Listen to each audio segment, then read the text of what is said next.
अब उससे पता चलेगा कि कौन इसमें शामिल हैं, क्योंकि सभी को मालूम है कि ये कंस्पिरेसी केवल डेविड हेडली और तोहब्बर राना की नहीं थी, इसमें कई और शामिल। तो एक केस रजिस्टर हुआ 11 नवंबर 2009 में, एनआईए ने रजिस्टर किया, जिसमें आरोपी दिखाए गए डेविड हेडली और तोहब्बर राना, और साथ साथ में जिनके नाम अभी तक हमें मालूम नहीं है।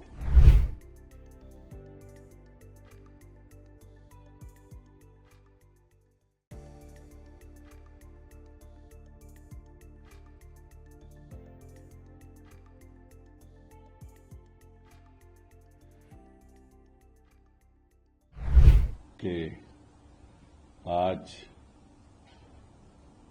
तोहब्बर राना हिंदुस्तान में पहुंच के उसकी हिरासत एनआईए की कस्टडी में 18 दिन की दी गई। और जब से ये टेररिस्ट अटैक हुआ मुंबई में 26 नवंबर 2008 और 165 लोगों की जान चली गई, ताजमहल को जला दिया गया, जूइश कम्युनिटी पे आक्रमण हुआ, लोग मारे गए, रेलवे स्टेशन पे लोग मारे गए, ऐसा हादसा तो कभी पहले हुआ नहीं था। और ये लाजमी था कि किसी तरीके से जो भी इस टेररिस्ट अटैक जिन्होंने भी कंस्पिरेसी की है उनको कानून के द्वारा सजा दी जाए।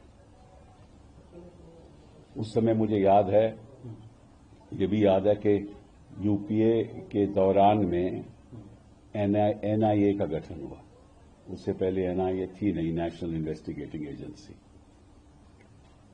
चाहे आपको मालूम है कि सीबीआई सब देखती थी, लेकिन ऐसे हादसे और ऐसे हादसों के लिए एक नया कानून चाहिए था। और मुझे याद है कि उस समय मेरा ख्याल चिदम्बरम साहब होम मिनिस्टर थे, तो एनआईए का गठन हुआ। और फिर क्योंकि ये हादसा हुआ था, तो एक केस रजिस्टर हुआ 11 नवंबर 2009 में, एनआईए ने रजिस्टर किया, जिसमें आरोपी दिखाए गए डेविड हेडली और तोहब्बर राना, और साथ साथ में जिनके नाम अभी तक हमें मालूम नहीं है। तो उसके बाद क्या हुआ कि एनआईए शिकागो में मुनव्वर राना की अरेस्ट हुई, तोहब्बर राना की अरेस्ट हुई शिकागो में। तोहब्बर, आप ये बंद करेंगे प्लीज, ये क्या हो रहा है? तोहब्बर राना की अरेस्ट हुई शिकागो में, और कुछ जो आरोप उन पे लगाए गए थे, पूरे आरोप से उनको सजा नहीं मिली, कुछ उनको रिहा कर दिया गया। तो हमने एनआईए ने चिंता बताई कि ये गलत बात है, अमेरिका को बुलाया, ये गलत बात है, क्योंकि जो तोहब्बर राना थे ये पाकिस्तान आर्मी में पहले शामिल थे और उसके बाद ये कैनेडियन सिटीजन बने। तो हमने ये कहा अमेरिकन्स को, क्योंकि अमेरिका में थे, शिकागो में अरेस्ट हुई, कि कुछ आरोपों में इनको रिहा किया गया। तो हमने डिस्प्लेजर डिस्प्ले किया कि ये गलत बात है, और हमने चाहा कि किसी तरीके से हमें इसे हिरासत में ले लें। और उसके बाद क्या हुआ कि कई डेलीगेशंस गई कि किसी तरीके से इसको एक्स्ट्राडाइट किया जाए। और यहां फिर जब चार्जशीट फाइल हुई, मेरा ख्याल है 2009 में दिसंबर में चार्जशीट भी फाइल हो गई हेडली के खिलाफ, तोहब्बर राना के खिलाफ, और बाकी जो भी आरोपी जिनका नाम अभी तक हमें मालूम नहीं है। इस बीच म्यूचुअल असिस्टेंट के द्वारा हमारी टीम, एनआईए की टीम अमेरिका पहुंची, और वहां जो डेविड हेडली था वो हिरासत में था। हाँ, तो हमें उसको एग्जामिन करने का हमें मौका मिला, एनआईए टीम को। और एग्जामिन करने के बाद फिर हमें पता चला कि किस तरीके से कंस्पिरेसी हुई, اور شاید جنتا کو یہ نہیں معلوم کہ جو تحور رانا تھے یہ انہوں نے پریاس کیا کہ بمبئی میں ایک امیگریشن سینٹر کھولیں، اور امیگریشن سینٹر کھولنے کے لیے انہوں نے یہ کہا کہ وہاں تحور رانا اپنا ڈیوڈ ہیڈلی کئی بار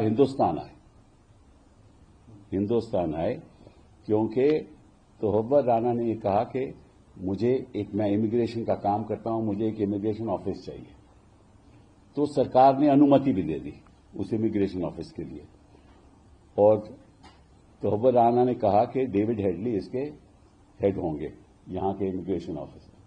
تو ڈیوڈ ہیڈلی 2 سال یہاں آتے رہے، پلان کرتے رہے کہ کس طریقے سے حملہ کرنا ہے۔ تو یہ کنسپریسی پوری تھی۔ اب جب کنسپریسی ہوئی اور پھر آپ کو معلوم ہے کیا ہوا 26 نومبر 2008 میں۔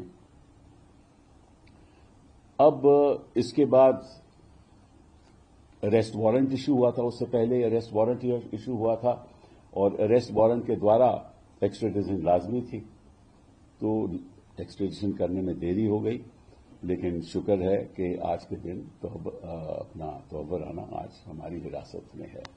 تو کہنے کا مطلب یہ ہے کہ جو بھی سرکار، یو پی اے کی سرکار، ہماری یہ سرکار، ان کے پریاسوں سے آج وہ جو مجرم ہے ہمارے سامنے ہے۔